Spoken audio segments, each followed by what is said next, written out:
Well, hello and welcome to the Disciplined Investor Podcast, episode number 173. I'm going to segue right into a discussion about what's going on in the commodity space, and who better than to talk about it, and a good friend of mine and someone who's a little bit under the weather today, Dennis Gartman. How you feeling, buddy? Oh, got a bad summer cold or the flu or whatever, but I'll be fine. All right, so let's talk and let's get right into this. There's a lot to talk going on about what's happening with the euro, and we see the unemployment claims come out this week, and the euro's starting to move, and then that affects oil, it affects everything. But the big thing right now is what's going on in Russia, obviously the drought, the fires, and what's going on with wheat. Is this sustainable? Is this these up days for wheat? How is this going to play out? I think this is more than just the Russian drought and the demise, literally the demise of the Russian crop. You also have done damage, severe damage to the Ukrainian crop. You've done enormous damage to the Kazakhstani crop. We tend to forget that although the United States is the number one exporter, there are a great number of countries right below us who export wheat to the rest of the world, and you have taken a good portion of the world's exportable wheat and destroyed it. Mother Nature has really wreaked havoc. So this is something that's not going to go away anytime soon. This is a tectonic plate shift underneath the commodity market that I think has longer-term implications rather than just a $3 rise in the wheat market. All right, so we had Dennis Gartman on, and I thought, who better to really kind of clean up the trading area and to talk about what's really playing out there besides Tom Grisafi, Indiana Grain Company, writes a great blog. This guy is the real stuff. You talk about theory, you talk about analysis.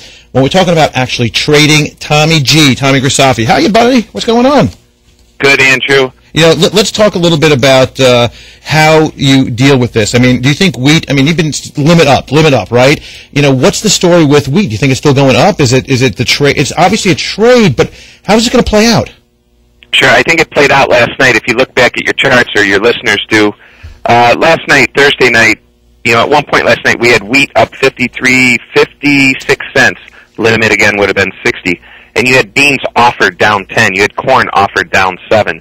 So take that trade now. Right now, if you had bought 10 beans down 10, beans are unchanged, so you'd have a $5,000 winner. If you would have sold 10 wheat against it, you would have a $40,000 winner. So last night you could have bought 10 beans, sold 10 wheat. You have a $50,000 winner. Same thing in the corn, a little less, 40. So that's what extreme moves we're having. The smallest trade you can make is a one lot. So, a 1-by-1. Had a $5,000. So tell people that don't know about the futures markets at all, what does a one lot cost? What is the money if you were to pony it up with real cash? Sure. Last night after the close, the exchanges raised the margin on wheat. And I want to say, because I'm a member of the exchange and own the seat, I don't really have to worry or fret too much about margin. But you need a couple $1,000s per one lot. Probably $2,500 per one lot of wheat and $1,600 per one lot of corn. And so you need, $20, $30, $40,000 in your account, which is funny because you need $20, $30,000 in your account to put the trade on, right. And the trade moved $50,000. That's how these people are getting blown out of these futures markets. Right. And so you also trade. Do you also trade the SPOOs and you trade everything? Yeah, right? Absolutely. I'm a member of the Chicago Mercantile Exchange, and I have a seat over there. Since I talked to you, I became a member of the COMEX Exchange, bought a COMEX seat, and also a member of the NYMEX Exchange, and figured at that we might as well join the Minneapolis Grain Exchange and the Kansas City Board of Trade too, and get the whole 5 or 6 exchange thing. We'll find somewhere to make money or definitely lose money. And by the way, I'm still waiting for you because I know you do a lot of the RV moving. You got your combines you ride upon and all that. I'm still waiting for you to come down. And this is guy. By the way, folks, if you got to look at his website because he gives a little tour of the actual trading room that you have down in the pits of your homeland area of your home, which is just this amazing trading room that probably rivals anything you've seen before. We're talking about big boards and major LED screens and things popping all over. But when he goes on the road, he doesn't leave it there. He takes it with him. He's got like the RV, the trading RV, kind of like a bloodmobile with all the major, inventions that you have in a health area, but for trading. And I can only imagine what this looks like with a little satellite spinning on the top, redundancy systems and all that so you can trade because Tommy can't be too far away from the computer system for trading, right? Yeah, in 2 weeks, Andrew, Indiana Grain's going on the road. We're going out with Pro Farmer.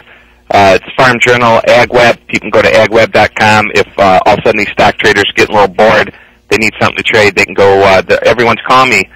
Yeah, let's talk a little bit about how at Indiana Grain we thought last night was a top. Well, watching Mad Money, Jim Cramer, and he did a whole special on how it was time to buy John Deere, Monsanto, potash, because wheat rallied. Well, wheat had rallied 60 cents yesterday, but what he forgot to tell you was the $2.50 rally the days before. So, you know, you get the American public watching this stuff. Also, last night while I was getting my butt kicked selling wheat, buying beans, Bloomberg had raging fires of wheat fields. Yeah, did you see that? CNBC, someone called from CNBC, asked if they could do an interview. You know, no one's ever called me before. All of a sudden, everyone wants the story. Also did an interview yesterday for Associated Press. Forbes magazine did an article about Twitter and traders and farmers. And so, you know, when you get that much press and that much mainstream, we're probably real close to a top. Now, I thought last night you could sell wheat, and I told my listeners of Futures Line, I'm a commentator on Futures Line. You can go to futuresline.com and listen to that.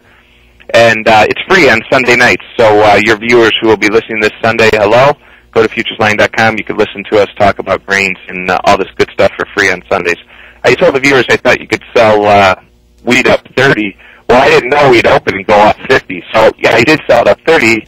Sounds great. You're like, oh, wow, you have a big winner, which don't realize I had to stay up all night with a 20-cent loser and wait and hope, which is not good when you're trading, hoping.